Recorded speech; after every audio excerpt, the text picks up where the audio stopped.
Welcome back to Seema ma'am classes. तो आज हम जो आपके लिए क्वेश्चंस लेके आए हैं वो आपके सारे एग्जामों में रिपीट होते हैं क्वेश्चंस, ठीक है। तो हम 50 क्वेश्चंस जो 50 प्लस आपके लिए लेके आए हुए हैं वो बहुत इंपॉर्टेंट हैं। आप कोई सी भी एग्ज़ाम की तैयारी कर रहे हैं तो आप इनको देखिए और वीडियो को देख के बताइए आपको कैसे लगी क्वेश्चंस। तो आइए दोस्तों, स्टार्ट करते हैं हम आज का न्यू सेशन अपने पहले क्वेश्चंस के साथ। तो आज का हमारा पहला क्वेश्चन है, किस काल में भारत देश को हिंदुस्तान कहा जाने लगा, ठीक है। तो इसका जो राइट आंसर है वो है बी, मध्यकाल में। मध्यकाल में भारत को हिंदुस्तान कहा जाने लगा था। राइट हो गया इसका बी। नेक्स्ट क्वेश्चन देखते हैं।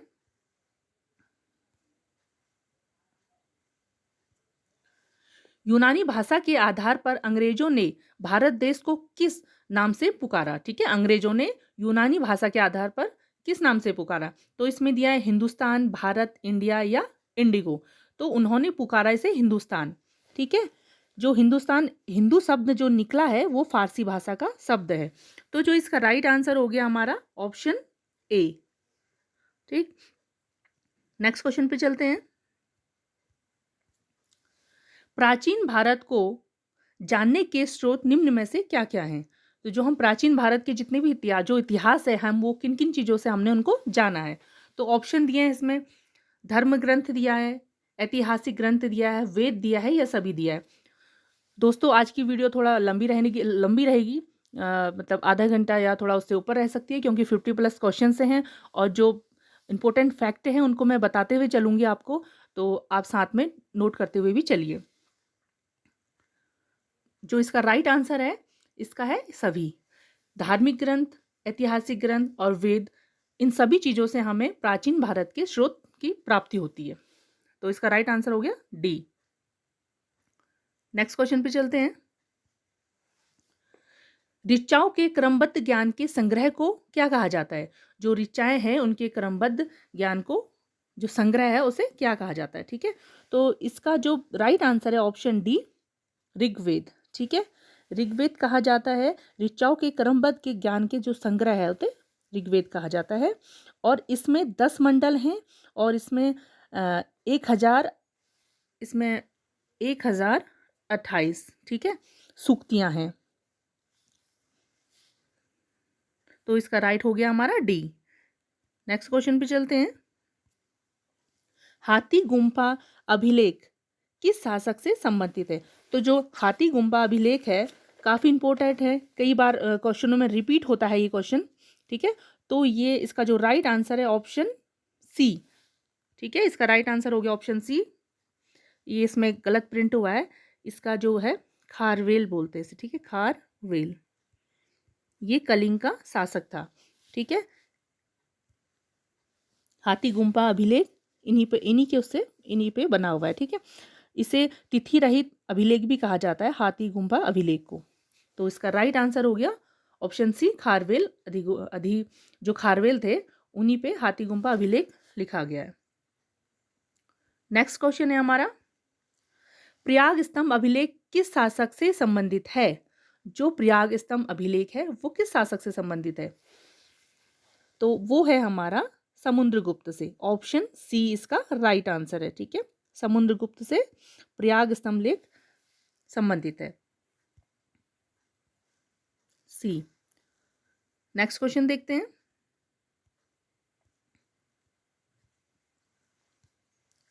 रावी नदी का प्रमुख स्थल क्या है, ठीक है। जो रावी नदी है उसका प्रमुख स्थल पूछा है, तो इसमें ऑप्शन दिए हैं रंगपुरी, लोथल, सतकोटा या हड़प्पा। तो जो इसका राइट आंसर है वो है हड़प्पा, डी। जो रावी नदी बहती है उसका प्रमुख स्थल है हड़प्पा। हड़प्पा अभी पाकिस्तान के, ये स्थान अभी पाकिस्तान में है, ठीक है। नेक्स्ट क्वेश्चन देखते हैं।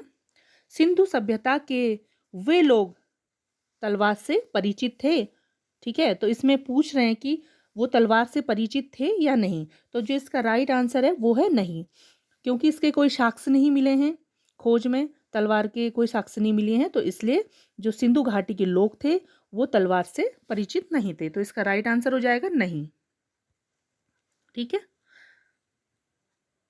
नेक्स्ट क्वेश्चन पे चलते हैं।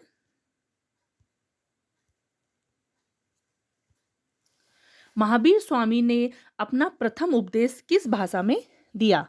ठीक है, जो महावीर स्वामी थे उन्होंने अपना पहला जो उपदेश दिया था वो किस भाषा में दिया था? तो जो इसका राइट आंसर है वो है ऑप्शन सी, प्राकृत भाषा में ही महावीर स्वामी ने अपना पहला उपदेश दिया था। राइट आंसर हो गया इसका सी। और जो ये जो स्वामी महावीर थे ये 24वें, ठीक है, 24वें अंतिम तीर्थकर भी यही थे, महावीर स्वामी। नेक्स्ट क्वेश्चन पे चलते हैं। भगवान बुद्ध का जन्म किस स्थान पर हुआ? तो इसमें देखिए ऑप्शन क्या क्या दिए हैं। सारनाथ दिया है, कपिलवस्तु दिया है, बोध गया दिया है, लुम्बिनी दिया है। जो इसका राइट आंसर है वो है ऑप्शन डी। कहीं पर लुम्बिनी नहीं दिया जाता है, वहाँ पे कपिलवस्तु दे दिया जाता है। तो आप कपिलवस्तु को भी टिक लगा सकते हैं क्योंकि जो लुम्बिनी स्थान है वो हमारी कपिलवस्तु में ही पड़ता है। ठीक है, तो इसका राइट आंसर हो गया डी। नेक्स्ट क्वेश्चन पे चलते हैं। एशिया का ज्योतिपुंज, यहाँ पे ज्योति मिसप्रिंट हुआ है, ये उनको जो बोला जाता है ज्योतिपुंज बोला जाता है। ठीक है, भगवान बुद्ध को एशिया का ज्योतिपुंज किसे कहा जाता है? Light of Asia. तो ये कहा जाता है भगवान बुद्ध को। राइट आंसर डी हो गया इसका। नेक्स्ट देखते हैं। तृतीय बौद्ध संगति कहाँ पर हुई थी? ठीक है, जो बौद्ध संगतियाँ हुई थी, बौद्ध संगतियाँ कितनी हुई थी? बौद्ध संगतियाँ 4 हुई थी। तो ठीक है, जो इसमें पूछा जा रहा है वो तीसरी के लिए पूछा जा रहा है। तो देखिए कहाँ पर हुई थी। तो जो हमारी तृतीय बौद्ध संगति हुई थी, तृतीय इसमें गलत छपा हुआ है, तृतीय ऐसे लिखा जाता है। ठीक है, ये हुई थी हमारी पाटलिपुत्र में। ठीक है, सी इसका राइट आंसर है। और ये हुई थी 255 ईसा पूर्व में हुई थी।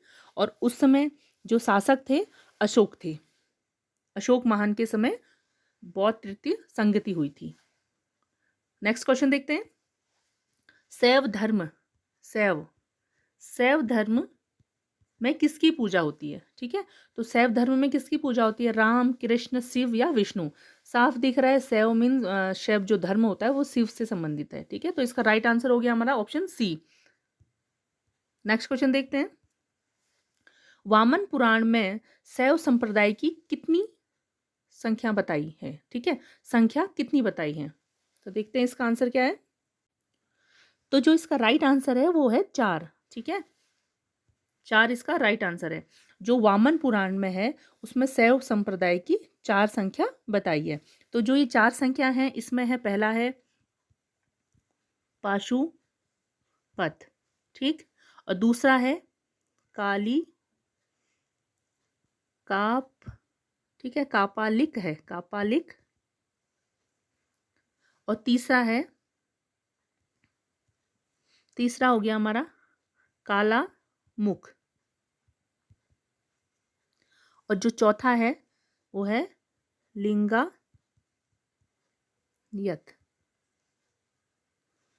ठीक है, तो इनको आप साथ में नोट करते हुए भी चलिए।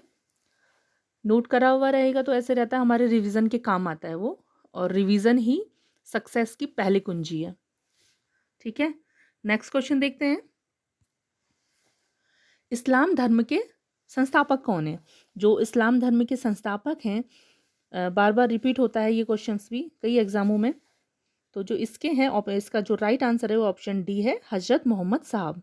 ठीक है, और इनका जन्म हुआ था 570 ईस्वी पूर्व। ठीक है, 570 ईस्वी पूर्व, ये भी कभी पूछ लिया जाता है। नेक्स्ट क्वेश्चन देखते हैं। एक सेकंड। मोहम्मद साहब जिनकी अभी बात हो रही, जो इस्लाम धर्म के प्रवर्तक हैं, तो उनके जो उत्तराधिकारी हैं उनको क्या कहा जाता है? ठीक है, मोहम्मद साहब के उत्तराधिकारी को क्या कहा जाता है? तो इसमें ऑप्शन दिए हैं, सम्राट दिया है, बादशाह दिया है, खलीफा दिया है, हजारी दिया है। ठीक है, तो जो इसका राइट आंसर है वो है खलीफा। मोहम्मद साहब के उत्तराधिकारी को, जो उनके उत्तराधिकारी थे, उनको खलीफा कहा जाता था। नेक्स्ट क्वेश्चन देखते हैं। मगध के प्राचीन वंश के संस्थापक कौन थे? जो मगध में प्राचीन वंश हुआ सबसे पहले, तो उसके संस्थापक कौन है? तो ऑप्शन दिए हैं अशोक, बिंबिसार, अजातशत्रु या चंद्रगुप्त। तो इसमें जो राइट आंसर कोई भी नहीं है, मिस प्रिंट हुआ है, देखिए राइट आंसर नहीं छपा है। तो मैं बता देती हूँ, इसका जो राइट आंसर है वो है हमारा बृहदत्त। ठीक है, बृहदत्त। ठीक है, ये मगध के सबसे प्राचीन वंश के संस्थापक हैं। ठीक है, इंपॉर्टेंट क्वेश्चन है, नोट करते हुए चलिए साथ में। नेक्स्ट क्वेश्चन है, हर्यक वंश का अंतिम शासक कौन था? हर्यक जो वंश था उसका अंतिम शासक कौन था? तो इसमें दिए हैं ऑप्शन दिए उदयन, एक दिया है नागदशक या कालाशोक या समुद्रगुप्त। ठीक है, तो जो इसका राइट आंसर है वो है हमारा बी, नागदशक। इसका राइट आंसर हो गया हमारा बी, नागदशक। ठीक है, और जो नागदशक था वो कौन था? वो हर्यक वंश के अंतिम राजा जो उदयन थे उनके पुत्र थे। ठीक है, चलिए आगे देखते हैं। नंद वंश का अंतिम शासक कौन था? वेरी इंपॉर्टेंट क्वेश्चंस है। और देखिए ऑप्शन क्या दिए हुए, सिकंदर दिए हैं, पोरस, शिशुनाग या अजातशत्रु। इसमें भी मिस प्रिंट हुआ है क्वेश्चंस। तो जो इसका राइट आंसर है वो है हमारा घनानंद। ठीक है, घनानंद कर जो घनानंद थे उन्हीं को मारकर चंद्रगुप्त मौर्य ने मौर्य साम्राज्य की नींव डाली थी। विष्णुगुप्त के साथ जो चाणक्य, जिनको चाणक्य कहा जाता है, उन्हीं की सहायता से चंद्रगुप्त मौर्य ने मौर्य वंश की नींव डाली घनानंद को मारकर। नेक्स्ट क्वेश्चन देखते हैं, सिकंदर का जन्म कहाँ हुआ था? कब हुआ था? ठीक है, तो जो सिकंदर का जन्म हुआ था उसको देखते हैं। ऑप्शन क्या दिए हैं, एक दिया है 344, 324, 456 या 356। तो जो इसका राइट आंसर है हमारा ऑप्शन डी। ठीक है, 356 ईसा पूर्व में सिकंदर का जन्म हुआ था। ठीक है, दूसरे क्वेश्चन में चलते हैं। मौर्य वंश के संस्थापक कौन थे? मौर्य वंश जो एक भारत में बहुत, मतलब ऐसे कह सकते हैं कि काफ़ी, मतलब एक अच्छा अच्छा जिसको बोल सकते हैं साम्राज्य रहा है मौर्य वंश का। ठीक है, तो इसमें उनके संस्थापक पूछे हैं। तो ऑप्शन दिया है अशोक, बृहदत्त या चंद्रगुप्त मौर्य, घनानंद। ठीक है, तो जो इसका राइट आंसर है वो अभी मैंने ऊपर क्वेश्चन में भी बताया था, चंद्रगुप्त मौर्य। इसका राइट आंसर हो गया सी। ठीक है, मौर्य वंश की नींव चंद्रगुप्त मौर्य ने रखी थी। नेक्स्ट क्वेश्चन देखते हैं, इंडिका नामक पुस्तक किसके द्वारा लिखी गई? बहुत फेमस पुस्तक है, कई बार रिपीट होता है ये क्वेश्चन। तो आप लोग अपनी नोट जो बुक है उसमें नोट करते हुए चलिए। मैं आपको हर वीडियो में बोलती हूँ कि नोट करते, जितने भी क्वेश्चंस आप देखते हैं उनको साथ में नोट डाउन करते हुए चलिए। ठीक है, तो इसका जो राइट आंसर है वो है ऑप्शन डी, मैगस्थनीज। जो इंडिका पुस्तक है वो लिखी थी मैगस्थनीज ने। ठीक है, तो जो इसका राइट आंसर हो गया ऑप्शन डी। नेक्स्ट क्वेश्चन देखते हैं, चंद्रगुप्त मौर्य, ठीक है, जो चंद्रगुप्त थे उनकी मृत्यु कहाँ पर हुई थी? तो जो चंद्रगुप्त मौर्य थे उनकी जो मृत्यु हुई थी वो हुई थी हमारा ऑप्शन इसका सी राइट है। ठीक है, चंद्रगुप्त की जो मौत हुई थी वो हुई थी हमारा 298 ईस्वी में। ठीक है, सॉरी ईस्वी नहीं, ईसा पूर्व में। तो यहाँ पे जो ये श्रवण वेल गोला जो स्थान है वो उपवास लेकर इन्होंने अपनी मौत वहाँ पे जिंदगी को जो त्याग दिया था। और ये जो स्थान है श्रवण वेल गोला ये अभी कर्नाटक में है। ठीक है, तो इसका राइट आंसर हो गया ऑप्शन सी। नेक्स्ट क्वेश्चन है, बिंदुसार का उत्तराधिकारी कौन था? बिंदुसार का उत्तराधिकारी अशोक महान थे। महान सम्राट अशोक को कहा जाता है क्योंकि वो काफ़ी महान अच्छे सम्राट के तौर पे उनके जितने भी अभिलेख मिले हैं तो उनकी सारी जानकारी उन अभिलेखों में मिली है। तो उन्हीं के आधार पे उनको एक महान सम्राट कहा गया है। तो इसका राइट आंसर हो गया ऑप्शन डी, बिंदुसार के उत्तराधिकारी थे। आगे देखते हैं, कौशाम्बी अभिलेख को और किस नाम से जाना जाता है? जो कौशाम्बी अभिलेख है उसे और किस नाम से जाना जाता है? ठीक है, तो जो इसका राइट आंसर हो गया वो है रानी का अभिलेख। ऑप्शन सी इसमें राइट है। जो कौशाम्बी का अभिलेख है उसे अन्य नाम से जो जाना जाता है वो रानी का अभिलेख के नाम से भी जाना जाता है। नेक्स्ट क्वेश्चन देखते हैं। अर्थशास्त्र में गुप्तचर को क्या कहा जाता है? जो अर्थशास्त्र लिखी है कौटिल्य ने, उसमें गुप्तचर को क्या कहा जाता है? जो अर्थशास्त्र उन्होंने लिखी है उसमें मौर्य वंश के सारी जानकारियाँ मिलती हैं उसमें, ठीक है। तो जो इसका राइट आंसर है वो है गूढ़ पुरुष, ठीक है। गुप्तचर को उसमें गूढ़ पुरुष कहा जाता था। तो इसका राइट आंसर हो गया हमारा ऑप्शन डी। एक सेकेंड, राइट आंसर हो गया ऑप्शन डी, ठीक है। गूढ़ पुरुष कहा जाता था गुप्तचर को। नेक्स्ट क्वेश्चन देखते हैं। तो नेक्स्ट क्वेश्चन हो गया हमारा, अशोक के समय जनपति न्यायालय के जो न्यायाधीश हो, ठीक है, उनको क्या कहा जाता था? तो उन न्यायाधीशों को कहा जाता था राजुक। इसका राइट आंसर हो गया ऑप्शन डी, राजुक उन्हें बोला जाता था, न्यायाधीश जो उस समय थे अशोक के शासन में। नेक्स्ट क्वेश्चन देखते हैं। अशोकाराम कहाँ पर स्थित है? जो अशोकाराम स्थान है वो कहाँ पर है? तो उसमें दिए हैं बिहार दिया है, पाटलिपुत्र, सारनाथ या वैशाली। तो जो इसका राइट आंसर है वो है हमारा ऑप्शन बी, पाटलिपुत्र में ये स्थान है अशोकाराम। राइट आंसर हो गया उसका बी। नेक्स्ट क्वेश्चन देखते हैं।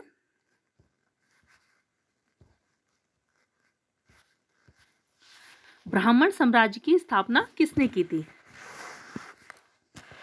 ब्राह्मण जो साम्राज्य है उसकी स्थापना किसने की थी? तो इसका राइट आंसर हो गया पुष्यमित्र शुंग। ऑप्शन डी इसका राइट आंसर है। पुष्यमित्र शुंग ने जो मौर्य वंश के अंतिम राजा थे बृहदत्त, उनकी हत्या कर उनके राज्य को हड़प लिया था और जो अपना वंश था पुष्यमित्र शुंग वंश की इन्होंने स्थापना की थी, ठीक है। और ये उस बृहदत्त के सेनापति थे पुष्यमित्र शुंग। नेक्स्ट क्वेश्चन देखते हैं। सातवाहन वंश की नींव किसने रखी? जो सातवाहन वंश है उसकी नींव किसने रखी? तो जो सातवाहन वंश की नींव रखी ये हैं सिमुक हैं। सिमुक ने 60 ईस्वी पूर्व सुसीम की हत्या कर सातवाहन जो वंश था उसकी नींव रखी, ठीक है। तो इसका राइट आंसर हो गया हमारा सिमुक। ऑप्शन ए इसका राइट आंसर है। नेक्स्ट क्वेश्चन में चलते हैं। भारत में सबसे पहले सोने के सिक्के जारी किए किसने करे? सोने के सिक्के पूछ रहा है कि सबसे पहले भारत में किसने जारी करे। तो जो सोने के सिक्के चलाए थे सबसे पहले वो चलाए थे हिंद यूनानी ने, ठीक है। इसका राइट आंसर हो गया ऑप्शन बी। नेक्स्ट क्वेश्चन पे चलते हैं। यूनानी के बाद भारत कौन आए? ठीक है, यूनानी के जो बाद में आए वो भारत कौन आए? तो इसके जो राइट आंसर है वो है यूनानियों के बाद आने वाले भारत में शक थे। बी इसका राइट आंसर है, ठीक है। जो शकों की 5 शाखाएं थी, ठीक है, और हर शाखा की राजधानी भारत और अफगानिस्तान के अलग अलग भागों में स्थित थी। तो इसका राइट आंसर हो गया ऑप्शन बी। नेक्स्ट क्वेश्चन देखते हैं।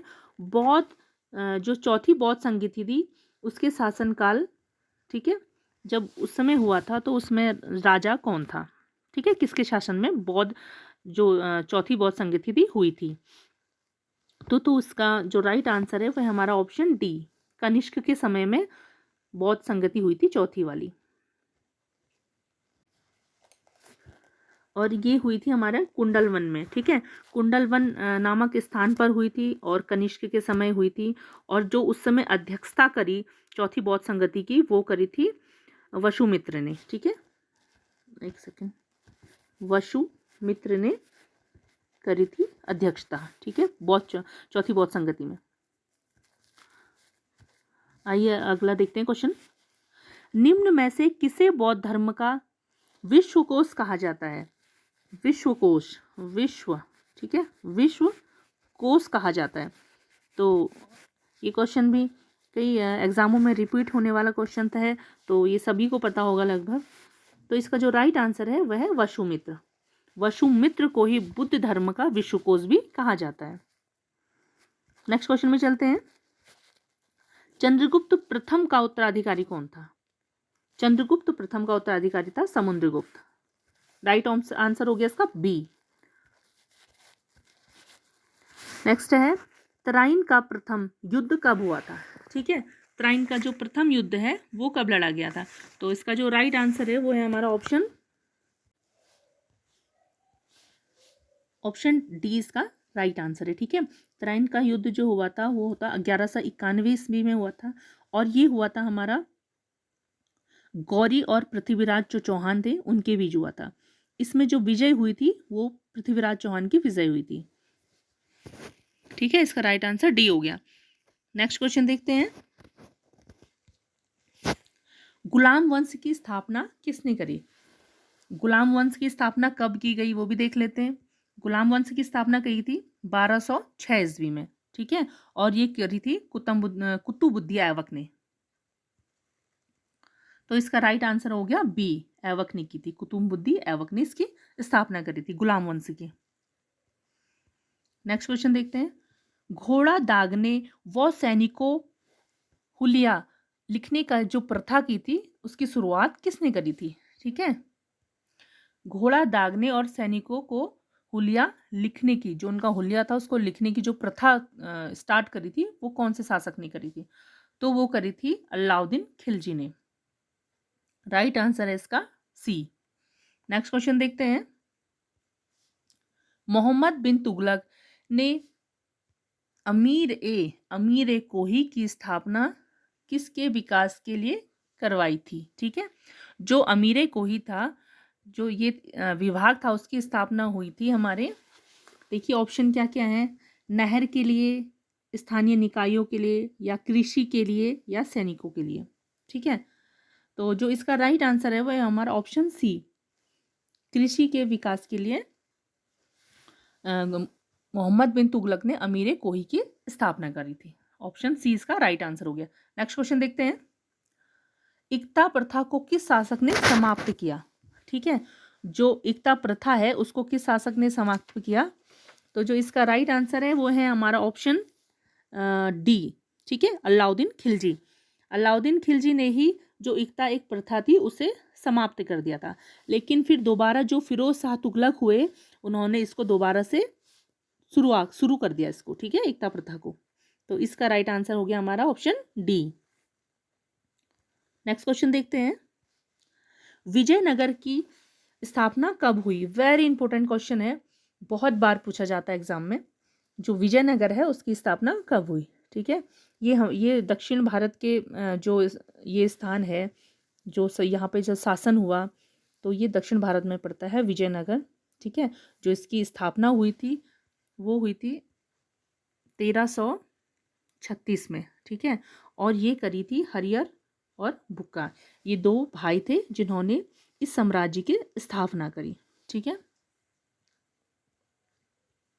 नेक्स्ट क्वेश्चन देखते हैं, पानीपत का प्रथम युद्ध कब हुआ।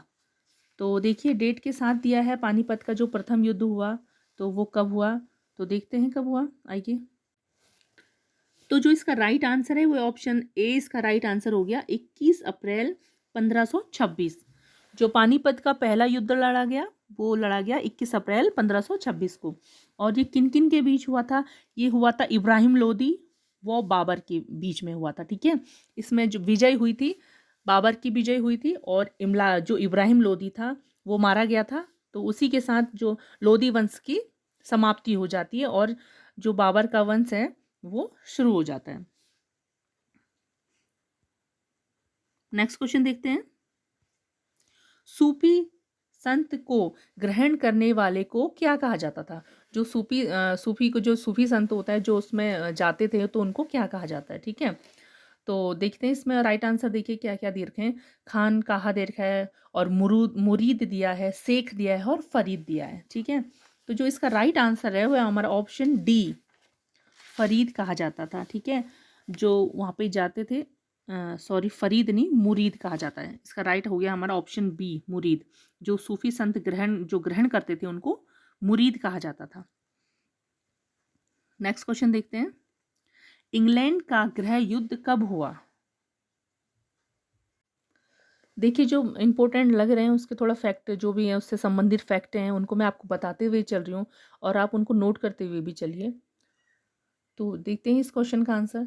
जो इंग्लैंड का गृह युद्ध हुआ था वो कब स्टार्ट हुआ था, ठीक है। तो इसका राइट आंसर है हमारा ऑप्शन बी, ठीक है। 1642 में स्टार्ट हुआ था ये इनका युद्ध, जो इंग्लैंड में गृह युद्ध कहा जाता है। और जो उस समय शासन काल चल रहा था, ठीक है, जब ये युद्ध हुआ तो उस समय किसका शासन चल रहा था? उस समय युद्ध जो शासन था वो था चार्ल्स प्रथम का, ठीक है। उस समय ये शासक थे वहां पे। राइट आंसर बी हो गया इसका। नेक्स्ट क्वेश्चन पे चलते हैं। प्रथम विश्व युद्ध की शुरुआत कब हुई थी?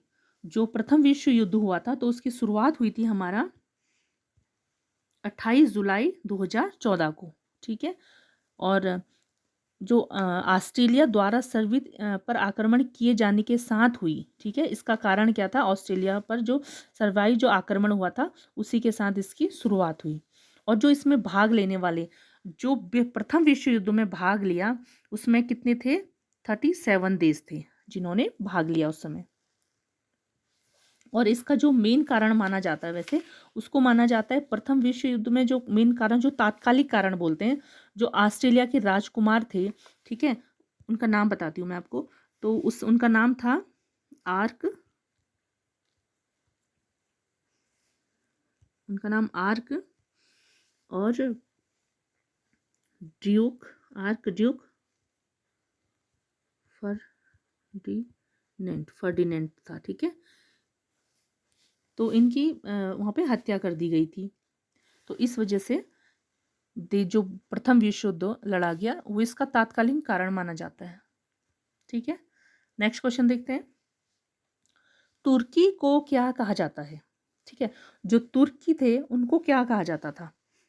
मतलब जो तुर्क था, ठीक है, उसको क्या कहा जाता था? देखिए ऑप्शन दिया हमारा, यूरोप का शहर, यूरोप का नगर, यूरोप का किला या यूरोप का मरीज, ठीक है। तुर्कियों को क्या कहा जाता था? जो था उसको यूरोप का मरीज कहा जाता था, ठीक है। इसका राइट आंसर हो गया डी, ऑप्शन डी। नेक्स्ट है हमारा, सौरमंडल में ऊर्जा का स्रोत निम्न में से क्या है? तो ऑप्शन दिए हमको, चंद्रमा, उपग्रह, सूर्य या तारे। तो जो इसका राइट आंसर है वो है हमारा ऑप्शन सी, सूर्य। जो हमारे सौरमंडल में सबसे ज़्यादा ऊर्जा का स्रोत है वो सूर्य है। ये हमारी मंदाकिनी जो जिसको जो हमारा ऊपर अंतरिक्ष है, मंदाकिनी जो केंद्र है, वहाँ से लगभग 30,000 प्रकाश वर्ष की दूरी में स्थित है, ठीक है। नेक्स्ट क्वेश्चन में चलते हैं। सूर्य की उम्र कितनी है? जो सूर्य की वैज्ञानिकों के द्वारा जो उम्र बताई गई है वो कितनी है? तो इसमें देखिए मिलियंस में दे रखी है। पहला है 7 मिलियंस, 5 मिलियंस, 6 मिलियंस या 8 मिलियंस। तो जो इसका राइट आंसर है वो ऑप्शन बी, 5 मिलियंस सूर्य की एज बताई है, ठीक है। नेक्स्ट क्वेश्चन देखते हैं। सबसे चमकीला ग्रह कौन सा है? बहुत इंपॉर्टेंट क्वेश्चन हैं फ्रेंड्स, साथ में नोट करते हुए चलिए और रिवीजन करते हुए चलिए। रिवीजन से ही हम किसी भी सब्जेक्ट को अपने कंठस्थ याद कर सकते हैं, ठीक है। तो इसका देखते हैं आंसर। सबसे चमकीला ग्रह पूछ रहा है, ठीक है। तो जो सबसे चमकीला ग्रह है वो है हमारा शुक्र, सी इसका राइट आंसर है। और शुक्र को ही सबसे गर्म जो ग्रह कहा गया है, शुक्र को ही कहा गया है, ठीक है। और जो पृथ्वी के सबसे निकटतम का ग्रह है वो भी सूर्य मतलब शुक्र को ही कहा गया, ठीक है। और शुक्र के बारे में बहुत सारी जो नोट करने वाली बातें हैं। तो एक तो आप ये नोट कर लीजिए, पृथ्वी के निकटतम का जो ग्रह है वो हमारा शुक्र है। सबसे चमकीला ग्रह कौन सा है? वो भी शुक्र है। और सबसे गर्म ग्रह है कौन सा है? वो भी हमारा शुक्र है। इसे सांझ का तारा भी कहा जाता है। सांझ का तारा और भोर का तारा भी इसी को कहा जाता है, ठीक है। क्योंकि यह शाम में पश्चिम दिशा में तथा सुबह पूरब की दिशा में दिखाई पड़ता है, ठीक है, आकाश में। तो इसका राइट आंसर हो गया सी। नोट करने वाली बातें हैं, साथ में नोट करते हुए चलिए। फैक्ट के साथ आज थोड़ा क्लास चल रही है तो थोड़ा टाइम लग रहा है, ठीक है। नेक्स्ट क्वेश्चन देखते हैं। सौरमंडल का सबसे बड़ा ग्रह कौन सा है? तो जो सौरमंडल में देखिए ऑप्शन दिए हैं, शनि दिया है, मंगल दिया है, बृहस्पति दिया है और शुक्र दिया है। तो जो इसका राइट आंसर है वो है हमारा ऑप्शन सी, बृहस्पति सौरमंडल का सबसे बड़ा ग्रह है। ठीक है, इसे अपनी धुरी पर चक्कर लगाने में 10 घंटा और सूर्य की परिक्रमा करने में 12 वर्ष लगते हैं। फैक्ट को साथ में नोट करते हुए चलिए। ठीक है, जो बृहस्पति का द्रव्यमान है सूर्य के द्रव्यमान के लगभग 1000वां भाग है ये। ठीक है, और जो इसमें सबसे ज़्यादा उपग्रह हैं। ठीक है, और जो इसमें एक उपग्रह स्थित है उसका नाम लिखती हूँ मैं, गयानी। ठीक है, गयानी मीड। जो इसका ये उपग्रह है, ये सभी उपग्रहों में सबसे बड़ा उपग्रह है। ठीक है, और ये किस पर है? ये बृहस्पति पर है। ठीक, और ये पीले रंग का है। आइए नेक्स्ट क्वेश्चन देखते हैं। आई थिंक इतने ही क्वेश्चन है आज, 50 प्लस क्वेश्चंस थे। तो दोस्तों, आपको आज की वीडियो कैसी लगी प्लीज़ कमेंट कीजिए, शेयर कीजिए और चैनल को ज़रूर सब्सक्राइब कीजिए। इसी तरीके की वीडियोस हम आपके लिए लेते आए रहेंगे।